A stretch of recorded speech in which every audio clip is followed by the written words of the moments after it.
야고보서 2장 14절에 이런 말씀이 있습니다.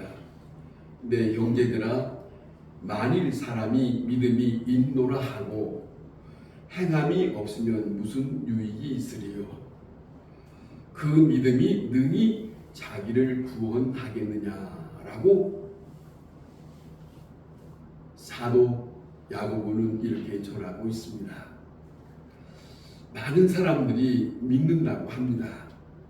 그리고 안에는 믿음이 있다고 말합니다만은 그 믿음을 알 수 있는 것은 다른 게 아닙니다.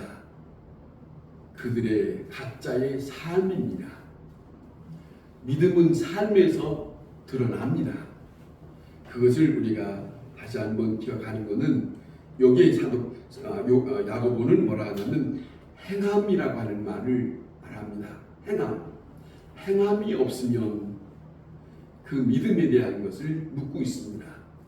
믿는 사람은 그 행함이 따라요. 믿는 사람이란 말은 하나님이 원하시는 뜻을 행동으로 나타난다 하는 말씀이에요. 듣기는 들었는데 나의 삶으로 나타나지 않는다면 그 믿음은 허사입니다.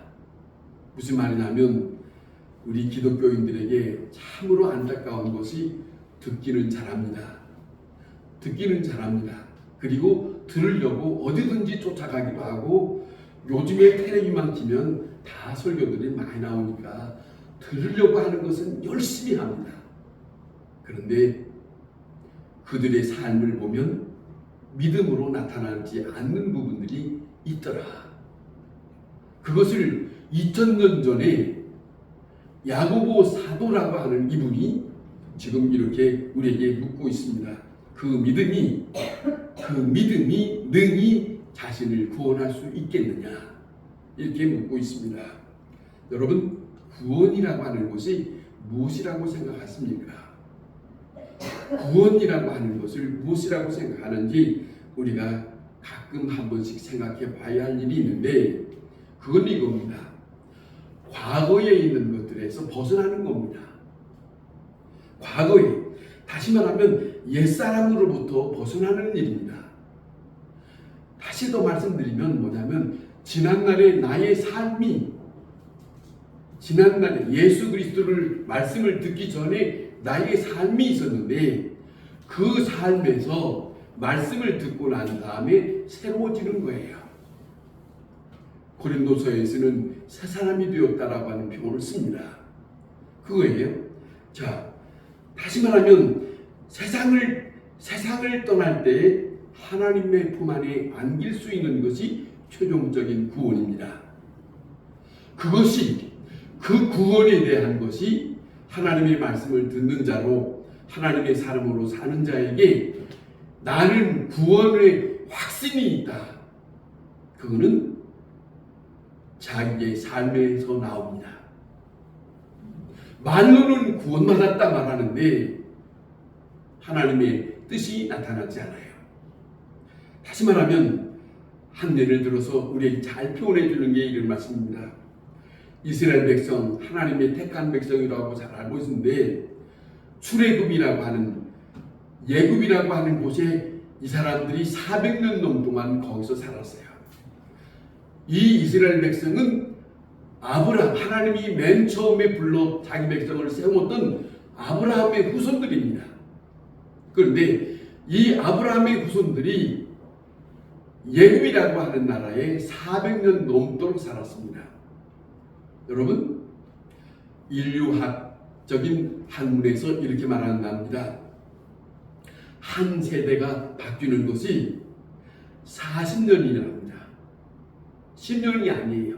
그러면 400년이면 10번이 바뀌면 이 사람들이 지난날에 자기네들 조상대로 살았던, 내려왔던 것들을 받아들이고 있는 것들이 점점 씻겨져서 힘해져서 예굽에 사는 풍습을 받아들이는 흡수력이 빨라요.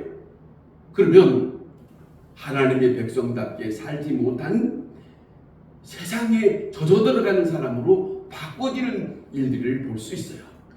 이게 인류학적으로 이런 말을 합니다. 그러니까 생각해 보세요. 이런 사람에게 종로로 타고 있는 이 백성에게 한평생 종로로 타다가 살다가 인생 끝날 사람들입니다. 그런데 그들 중에는 하나님의 말씀을 기억하고 울부짖고 기도하는 사람이 있었답니다.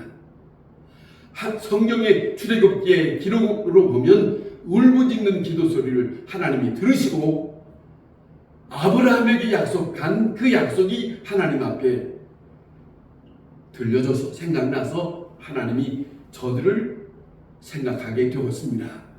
그래서 인간적으로 애굽에서 탈출할 수 없는데, 벗어날 수 없는데 노예로 살다가 끝날 수밖에 없는 이 사람들을 하나님은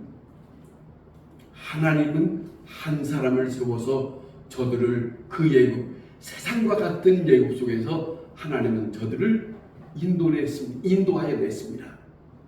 이게 첫 번째 구원입니다. 세상과 같은 애굽에서 한 백성들을 끄집어내는 것이 구원입니다. 그러면 거기서 거기서 끄집어 나왔으면 그러면 되느냐? 아닙니다. 최종적인 목적은 저들에게 약속한 가나안 땅이라고 하는 곳에 거기까지 가야 되겠는데, 거기까지 가기는 아직 멀었는데 광야의 생활이 있습니다. 홍해를 건너야 합니다. 요단강을 건너서 그 다음에 하나님이 약속한 가나안 땅까지 가야 합니다. 그런데 중요한 것은 성경에 나타난 대로 저들이 애굽에서는 하나님으로부터 인도해 받아서 광야에 나왔는데, 광야에 나온 구원받은 자로 나왔는데, 이들이 여기서 자기들의 삶의 이 감정적인 것이 그대로 드러나는 거예요. 하나님, 모세를 향하여 덤벼들고 하나님을 향하여 막 덤벼드는 거예요. 어찌하여 힘들기를 말합니다. 고생하고 힘든 그 고난의 길에서 끄집어내놨더니 이 사람들이 하는 말을 들어보세요. 애굽에 공동묘지가 없어서 우리를 이곳에 끄집어냈냐? 이거 할 말입니까? 애굽에 공동묘지가 없어서 우리를 여기서 이 광야에 끄집어냈느냐? 이거 누가 한 일입니까? 자기들이 한 일이 아니에요. 모세가 한 일도 아니고 하나님이 하신 일이에요. 무엇 때문에? 이들에게 하나님의 약속이 있어서 이들을 하나님은 끄집어냈어요. 너무 소중한 겁니다. 이걸 잊어서는 안 됩니다. 그런데 저들이 배반하는 마음이 있어요. 저들에게 하나님은 모세를 통해서 다시 깨워주는 말씀을 많이 했습니다만은, 성경을 보니까 이런 말씀이 있더라고요. 모세가 죽기 전에 저들이 이제는 가나안 땅에 얼마 남지 않은 그 시간에 하나님이 모세를 못 들어가게 했거든요. 그런데 마지막 이들에게, 이스라엘 백성들을 모아놓고 하는 말입니다. 그동안의 40년 동안을 다 지켜보았거든요. 무슨 말을 하냐면 그 말씀이 엄청난 예언적인 말씀이 있어요. 그대로 이루어졌습니다. 너희들이 하나님의 말씀을 받아들이지 아니하면, 이게 지금 가나안 들어가기 전에 하는 말씀입니다. 하나님의 말씀을 온전히 받아들이지 아니하면 하나님은 너희들을 흩어져 버릴 것이다. 이 이스라엘 백성이 들어가서 먼 훗날에 되어질 일에 대해서 모세는 이 일에 대해서 이들의 삶을 보고 예언적인 말씀을 하고 제가 깜짝 놀랐습니다. 저들이 살고 난 다음에 거기서 하나님이 그렇게 하신 게 아니라, 너희들이 하나님의 말씀을 받아들이지 못하면 하나님은 너희들을 그 본토에서 뿔뿔이 다 떠버릴 거다. 사실상 구약 성경이 그랬어요. 하나님은 보세요. 구원이라는 말은 여러분 광야에서 홍해를 건너야 합니다. 또 하나는 홍해를 건넌다고 해서 구원이 끝나는 게 아니고 거기서 다시금 요단강을 건너야 합니다. 요단강을 건너서 끝나는 게 아니라 가나안 땅 들어가서 하나님의 사람답게 살아야 되겠는데, 또 한 번 말씀을 드리면 하나님은 이렇게 말씀합니다. 너희 조상에게 내가 약속을 했으니까 너희를 가나안 땅까지 보냈지만은 하나님이 저들에게 분명하게 말씀하셨어요. 너희가 그곳에 들어가거든 신당을 다 부셔버리라. 너희가 그곳에 들어가거든 7 족속을 다 죽여라. 만약에 한 사람이라도 살면 너희의 가시가 될 것이고 너희를 힘든 자들이 될 것이다. 이 말씀을 하셨어요. 들어가서 해야 할 일을 말씀하셨어요. 이게 보세요. 다른 이방인이 아니에요. 하나님이 택한 백성이에요. 이들에게 하나님이 말씀하신 것은 생각해 보세요. 아브라함에게 약속한 이 약속 때문에 이렇게 하시는데 이들이 거기서 들어가서 어떻게 살았느냐? 신당을 버리지 않았습니다. 깨부리지 않았습니다. 저들을 죽이지 않았습니다. 살려주었습니다.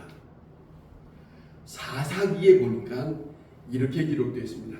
앞에서부터 끝부분까지 아주 뼈저리게 남겨진 말씀이 하나 있어요.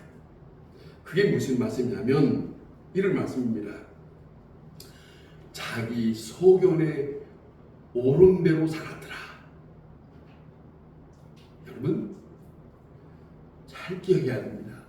이게 사사시대에 이루어졌던 아주 크게 하나님이 성경 속에 말씀하고 있는 것이, 하나님의 말씀에 귀를 기울이고 하나님의 말씀으로 자리를 잡고 그렇게 살아가는 것보다는 자기들의 소견에 옳은 대로 살았더라. 이게 문제가 됐습니다. 여러분 하나님의 백성으로 사는 것은 하나님의 말씀대로 사는 거예요.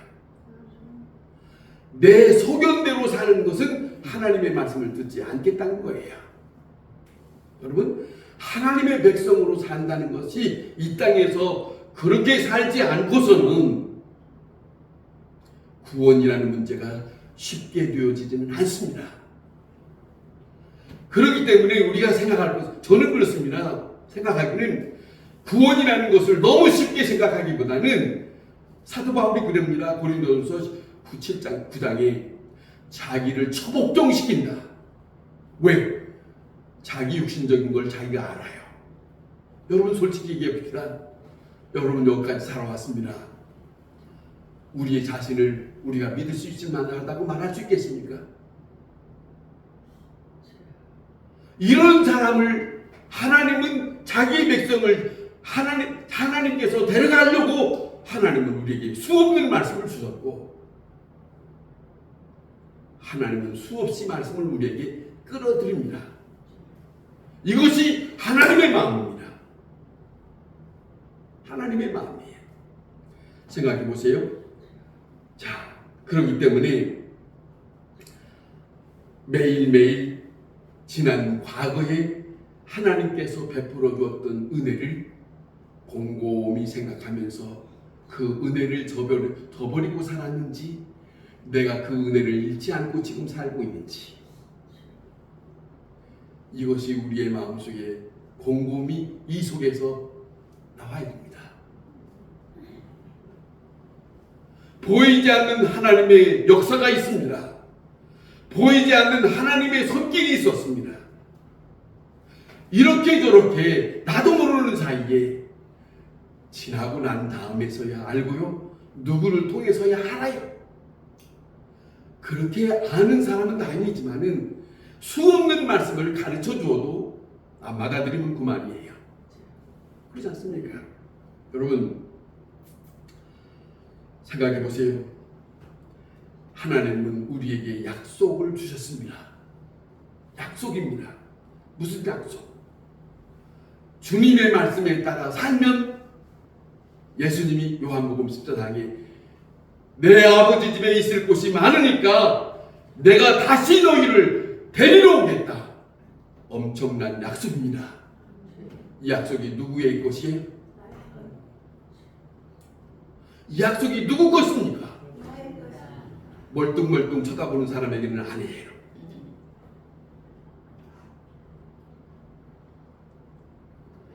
이 시간에는 사람의 말을 듣는 게 아니에요. 다시 한번 생각해 보세요. 날마다 생각해 보세요. 정말입니다. 그런데 우리가 이 땅에 사는 날 동안 항상 편안하고 좋은 일만 있고 아프지 않고 그런 날이 있었던가? 없어요. 살아오는 날 동안 엄청난 고난이 있습니다. 엄청난 핍박이 있습니다. 생각지 않는 억울한 일이 있습니다.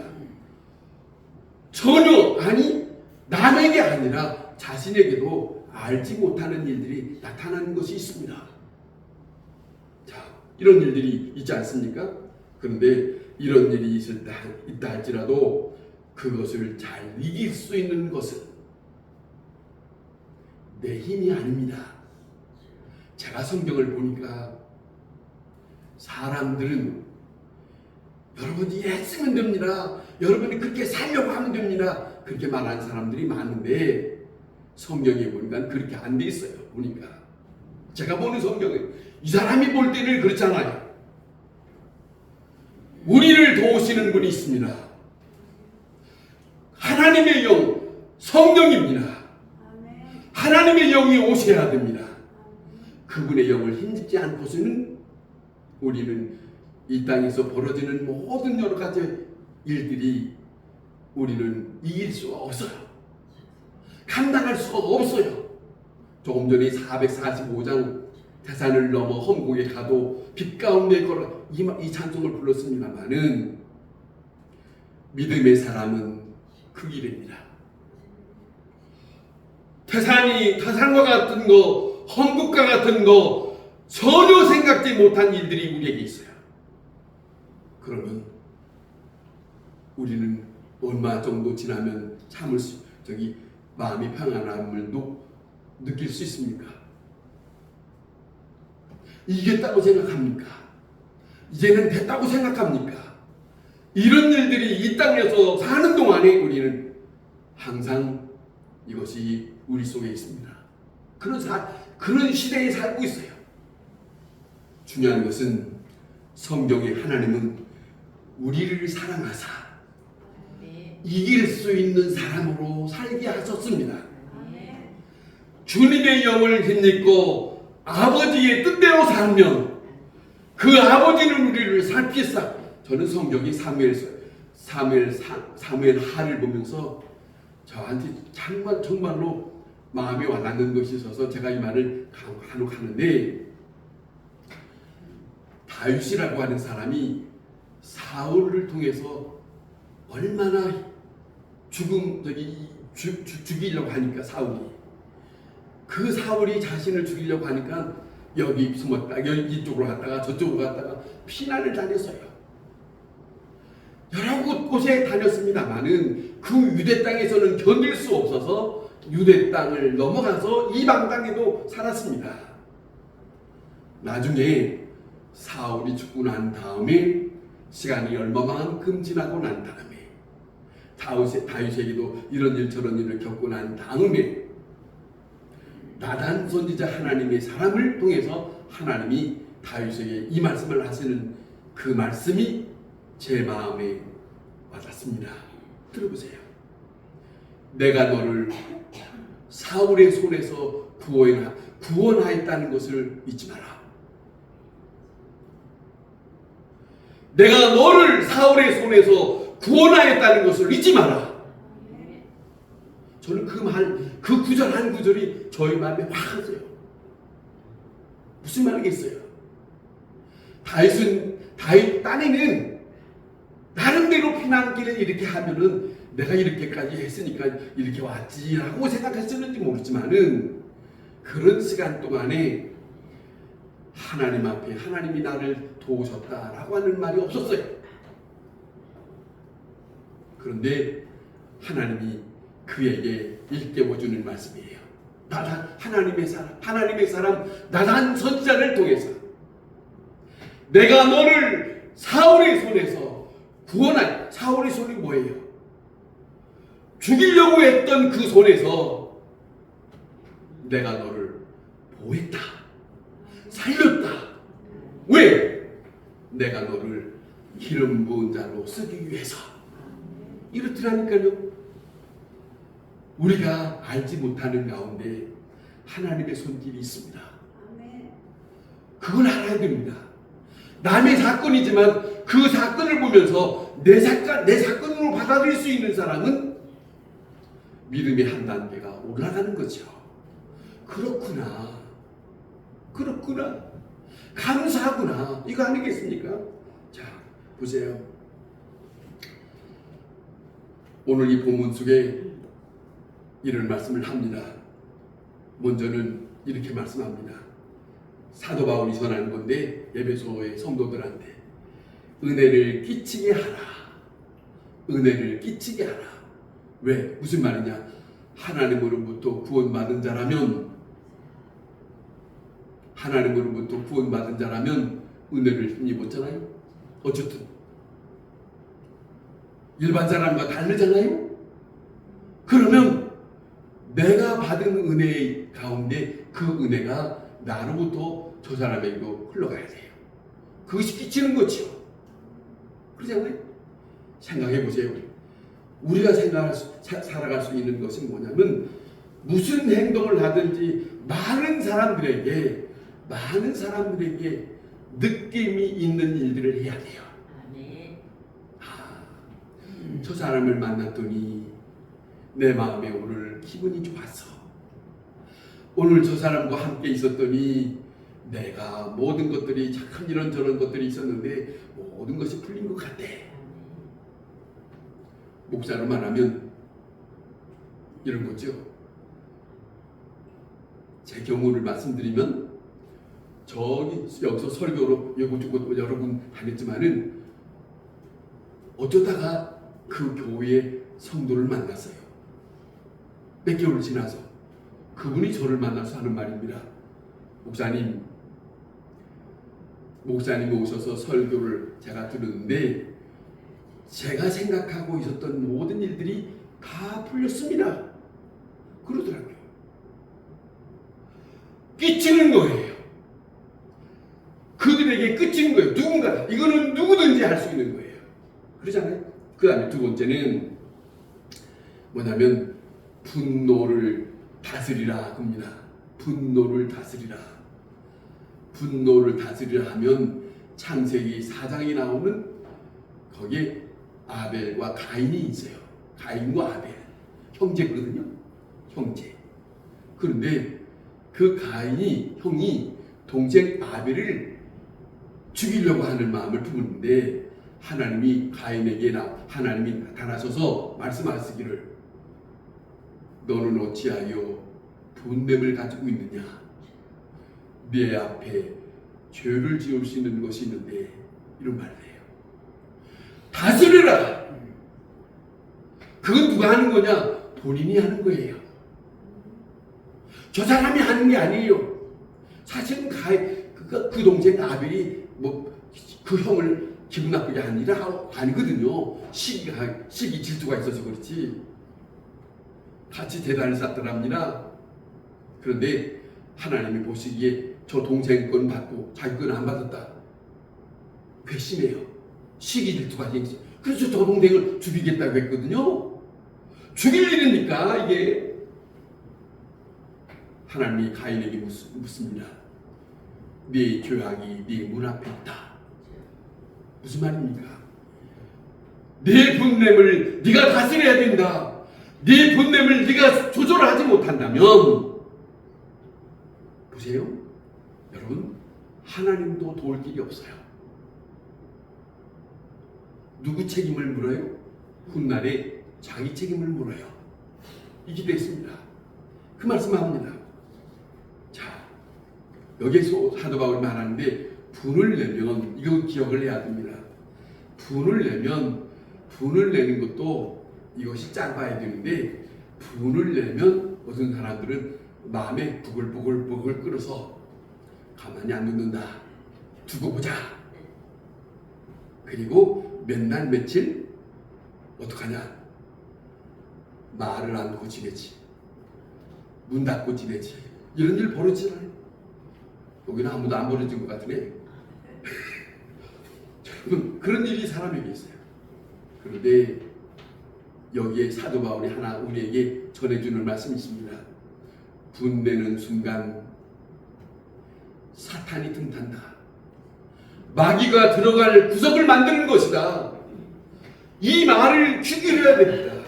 여러분, 그래서 말합니다. 성경의 창세기 1장에 성경에는 이렇게 말씀하시는데 이 말씀을 이스라엘 백성들이 받아들이고 사는데 저녁이 되고 아침이 되니 다음 날이더라. 하루의 시작을 저녁부터 계산하고 말하고 계산하면서 말씀하고 있어요. 저녁이 되고 아침이 되니 다음 날이더라 이렇게 말씀하세요. 그러니까 뭐 여기서 뭐라 하냐면 분을 내더라도 저녁까지 가지 마라. 저녁까지 가지 마라. 늦게까지 불 끄지 마라. 빨리 정리하라. 우리가 오늘 이 본문 속에 이런 말씀하잖아요. 자, 중요한 말씀이에요. 뭐라고 하냐면 서로 친절하게 하며 불쌍히 여기며 서로 용서하기를 하나님이 그리스도 안에서 너희를 용서함 같이 하라. 기독교에 가장 자리 잡고 있는 것은 용서를 물리칠 수 있는 분냄을 물리칠 수 있는 용서입니다. 용서해야 살아요. 용서해야 하나님의 사람이라고 말할 수 있어요. 용서해야 예수님이 나를 데리러 오는 손길을 만날 수 있을 거예요. 그렇게 돼 있어요. 여러분, 잊지 마셔야 됩니다. 중요한 것은 이렇습니다. 잠언 16장 32절에 노하기를 더디는 자는 용사보다 낫고 자기의 마음을 다스리는 자는 성을 빼앗는 것보다 낫다라고 해요. 마음 하나 다스리는 것이 이렇게 엄청난 것이다 라고 하는 것을 말씀해 주고 있는 거 아니겠습니까? 자, 어쨌든 그 다음에 또 하나는 도둑질 하지 마라 그럽니다. 도둑질 하는 것은 내 것도 내 것, 저것도 내 것. 여러분, 저건 내 거 아니요. 내 것만 내 거지. 도둑놈 신부들이 있어요. 가만히 보면 자기 것만 생각하면 되는 건데 남자도 저거 내 거, 여자도 저거 내 거. 뭐 그런 게 있어. 자기 여자만 생각하면 되고 자기 남자만 생각하면 되지. 그러잖아요. 내 거 아니에요. 도덕 같은 마음을 품지 마라. 물질만이 아니에요. 그러잖아요. 생각 자체가 너무 무서워요. 이 세상에. 세상 사람들이 하나님의 말씀을 듣고 살았으면 하는 마음에서 제가 언젠가 모든 이 세상에 태어난 모든 사람이 기본적으로 하나님의 말씀 성경을 읽고 그리고 이 세상에 인생을 살아야 된다. 왜? 그걸 모르면 인생 여기서 살다가 아무렇게나 살다가 훗날에 그 앞에 설 건데 성경에 나타난 여호와 하나님 앞에 설 것인데 그 앞에 가서 어떻게 할 것이야? 무슨 변명을 할 것이야? 나는 못 들었다고? 아니, 안 통하는데. 여러분, 이게 보세요. 남의 마음을 아프게 하는 것 뭐 때문에 그런 거예요? 사실 따지고 보면 도덕 같은 마음이 있었어요. 못했지요. 그걸 하지 마라. 자, 여기 그런 말을 합니다. 스스로 수고한 것을 그것으로 남을 기쁘게 하라. 제가 전에 다른 곳에 있을 때 참 여자 집사님인데 그분은 곡주였어요. 근데 전도를 참 많이 했어요. 이 동네 저 동네 다니면서 하는데 그분이 한 말씀을 잊을 수가 없어요. 뭐라고 하시냐면, 목사님, 주는 것은요 부자든 가난하든 다 도와더라고요. 여러분, 그 집사님이 그냥 전도한 게 아니에요. 집에 뭐 자기 농사진 거 가지고 하고 이것도 주고 저것도 주고 가서 주면서 얘기해야 전도 된다고 생각하고 갔다 이렇게 하보니까 언젠가 이 집사님 그러더라니까, 목사님 부자도요 주면 좋아요 그러더라고. 스스로 수고한 것으로 남을 기쁘게 하라. 이 믿는 사람입니다. 그렇지 않습니까? 이걸 잊어서는 안 된다 하는 말씀입니다. 자, 우리가 생각할 것은, 다시 한번 말씀을 드리는 것은, 우리에게 하나님께서 우리를 살리시려고 은혜 끼친 것이 있습니다. 어쨌든 하나님의 은혜를 힘입고 사는 사람이라면 하나님의 은혜에 힘입었던 것을 우리는 끼치면서 살아야 된다. 그걸 잊어서는 안 됩니다. 그걸 잊어서는 안 된다. 성경에서 이 말씀을 하시는 거예요. 자, 여호와로부터 구원받았습니다. 구원받은 자가 되었으면 구원해 주셨던 하나님의 말씀에 의해서 살아가는 사람이 되어야 합니다. 그러려면 내 감정적인 것은 눌러야 돼. 내 속에서 나오는 건 눌러야 돼요. 아버지께서 말씀하신 말씀이 있다. 그러면서 이기는 자가 되어야 합니다. 하나님으로부터 이끌려 나온 백성, 애굽에서 구원받은 백성, 하나님의 마음을 편케 하지 않은 이것 때문에 저 이스라엘 백성들에게 하나님은 뭐라고 말씀하시냐면, 목이 곧은 자다. 너무 교만하다는 거예요. 너무 저들에게 어찌하여 그토록 말씀을 주셨건만, 안타까운 말씀을 하시는 것을 성경에서 곳곳에 봅니다마는, 그래서 오늘 이 본문에 이를 말씀합니다. 앞에 있는 말씀을 쭉 하고 이러이러한 감정들을 가지고 살면 기독교인에게 가장 중심으로 차지할 하나님의 영을 근심케 하는 것이다. 여러분 잊지 마세요. 예수 그리스도를 영접하면 하나님의 영이 들어온 자입니다. 하나님의 영이 들어온 자로 산다면 오늘 이 본문에 좀 전에 말씀드렸던 것들을 이것들이 우리에게 작용하면 내 속에 있는 하나님의 영을 근심케 하는 것이다. 무서운 거예요. 이걸 잊어서는 안 돼요. 하나님, 내가 아무렇게 사는 것은 문제가 아닙니다. 내 안에 계시는 그 성령님이 근심케 하면, 여러분 그것도 한두 번이지, 한 번, 두 번 점점점 쌓이면 그 성령님이 내 속에 더 함께 거할 수가 없게 되면, 그래서 시편 51편에 다윗은 이런 말을 합니다. 바세바의 죄를 범했잖아요. 엄청난 죄를 범했잖아요. 그가 이런 말을 합니다. 이 사람은 성령에 대한 의식이 있는 사람입니다. 하나님이여, 내가 죄를 범하였습니다. 그러나 내게서 성신만은 거두지 마소서. 성령을 거두지 마시옵소서 그랬어요. 엄청난 말입니다. 그게 중요한 말입니다. 내가 죄를 범했습니다마는 하나님의 영을 내가 거두면 이제는 내가 하나님 앞에 온전히 다 버림받은 자가 된다는 걸 알고 있기 때문에, 하나님이요, 내가 죄를 범한 사람이지만 내게서 하나님의 영을 거두지 마세요. 로마서 8장에 사도 바울은 말합니다. 하나님의 영이 있어야 하나님을 기쁘시게 하는 자다. 하나님의 영이 있어야 육신이 따르고자 하는 것을 배제시키고 하나님의 뜻을 따르는 사람이 될 수 있다.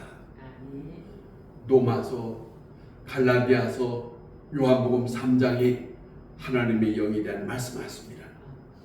여러분은 구원받은 자의 삶은 언제나 하나님의 뜻, 하나님의 도우심으로 살아야 한다는 것을 잊어서는 안 됩니다. 그 그리져서는 오직 하나님께 바라시는 뜻을, 그것이 무엇인지.